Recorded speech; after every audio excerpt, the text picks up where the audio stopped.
Scott Fresener with t-biz TV with my good friend, and I have to always interview Charlie. Charlie Taublieb from, where are we at now? We are in Barcelona. Oh yeah, Barcelona. And you've had tapas already. Oh, we went out to a place that was amazing last night called Tickets. Tickets? And That's an it's American the, name. What is it? Tickets, okay. It's the brother of the guy who had the #1 restaurant in the world. The #1 restaurant was El Bulli up north. But this is his brother's place, and some of the things were just incredible. I'll have to try it out tonight. You know, my wife is here, and your wife is here, and they're going shopping. 3 months to get in. 3 months to get in? Hey, you know, it's like the meal I had with you guys in Chicago. We won't talk about that meal, the most expensive meal we ever had in our lives. Anyway, we're in Barcelona, FespaFabric. Charlie's doing his Charlie's Corner. We'll see if we can do a little thing here, a little pan around there. We're shooting this low. Women print for free, and men have to pay 10 euros. Women print for free, and men have to pay 10 euros. I like that. Nobody wants to watch a man print, but everybody's willing to watch women print. So that's been your motto for how many years? 5 now. Been doing the Charlie's Corner for that long? Yeah, since Lyon 5 years ago. Wow. Now you're doing, I see tote bags. You're printing tote bags and shirts. Actually, I have a variety of people in my booth that are doing different things, so I wanted to kind of get a lot of flavor of different techniques, different procedures. So we have transfers, we have stretching, we have a 6-color job on one press, we have a bunch of ones on the other press. We're doing rhinestones, we're doing foiling. Now you're doing, what were you doing at the last show? Not discharge, but you were doing something, a special effect ink. Spraying and stuff. And we will be doing that here once my inks get out of customs. Oh, well, that's always an issue when you do these foreign shows. You just never know.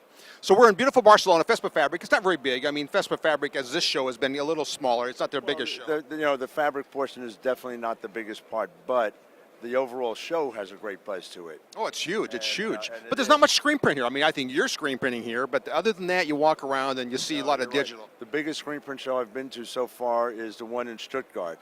There were at least 10 different automatics on the floor. That's not the one put on by the TVP. By TVP. Yeah. You were there. Oh yeah. Yeah, that's definitely. I mean, this FespaFabric has become really digital, I think, and a little bit of screen. I mean, only you and a few other people.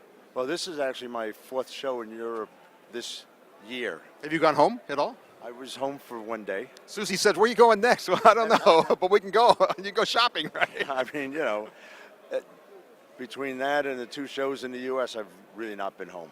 Wow. Now, because you've done ISS shows, you probably did. I did 2 ISS shows. I did the PSI in Dusseldorf. I did TVP in Stuttgart. I did CTCO in Lyon, and now this one.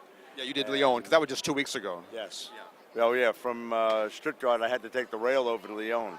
Wow. Wow. Now, did you do ISS Orlando? Of course. And how was that? It was just a 2-day show now. Yeah, it was, and it's a small show, but they actually had a good buzz. My seminars actually had a decent amount. I did a basic seminar instead of a workshop. Yeah. 56 people. No way. And it's like, wow, really? Well, that show, you know, when it was in Tampa, they had people in the aisles. I mean, they had booths. They sold booths out in front, but that show has really declined, and I'm not sure why that is. It's not the show. I think it's the state. I think it's Florida more than anything else. You had some major shops. You had the 2 largest shops in the country there that both moved to Mexico. One bought out the other, and they went bust. But are they not getting the Latins either, though? I'm just curious whether they're not marketing you the Latins.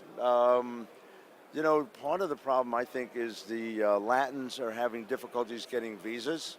Yeah. And so Honduras has become the hotbed, okay? So it's kind of like, well, why go to that show? We're in Honduras. Although there's no show, those who could go can't get a visa and, you know, don't want a visa and really aren't involved with that part. And the other ones are... Morning. When you work these shows, you have to say hi to all your friends as people wander by. Sorry about that. That's quite all right. No, but I think it's a show that somehow needs to turn itself around a bit. Selling was good at the show.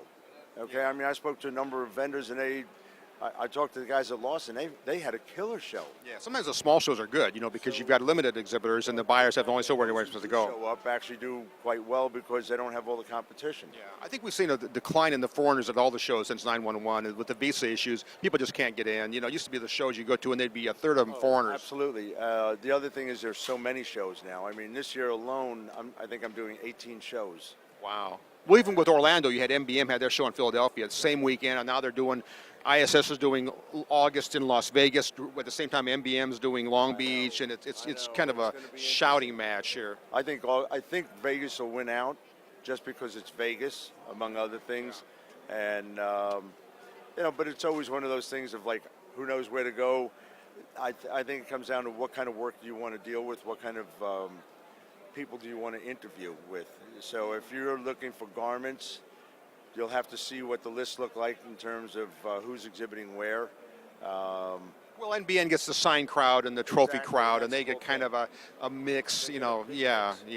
So it's interesting. You showing the Ilka data printer with the white, or what are you showing here? Yeah, what they're doing, see, that's what you'll have to figure out, because I've invited certain people, and yes, they're doing certain things with the white, so they're doing bags with the white. Oh, the backing. transfers. Yeah. I've never seen as many transfer presses at a show. You walk around Amazing. everywhere, Amazing. transfer I mean, presses. The guys that are over here with their circular one, I mean, that's pretty cool. They also make screen printing equipment, because I've played with their stuff. They make a drying rack. I'm thinking, is this a DTG drying rack, or is this a screen print drying rack? You know, they also make a manual press, and they make a pretty cool dryer as well.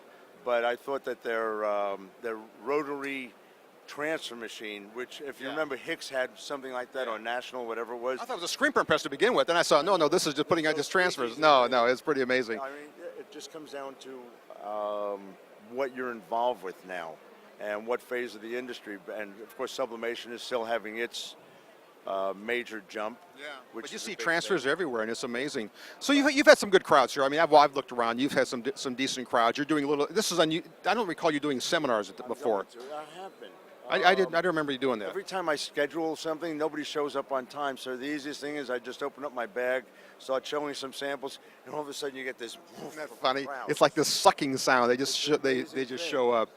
But it's fun. All right, we got to put this on YouTube. All I'm right. Scott Fresener with Charlie Taublieb in Barcelona, one of our favorite places. I love Barcelona. This is a great city. I came here on my honeymoon. You told me that, yeah. See, Franco I'm here in for my power. 45th wedding anniversary. Don't tell anybody that. Shh, my wife will kill me. But I told Pat, you want to go to Barcelona for our 45th? She goes, yeah, sure. Anyway, talking to you from FespaFabric in beautiful Barcelona, Scott and Charlie. Adios. Bye, guys.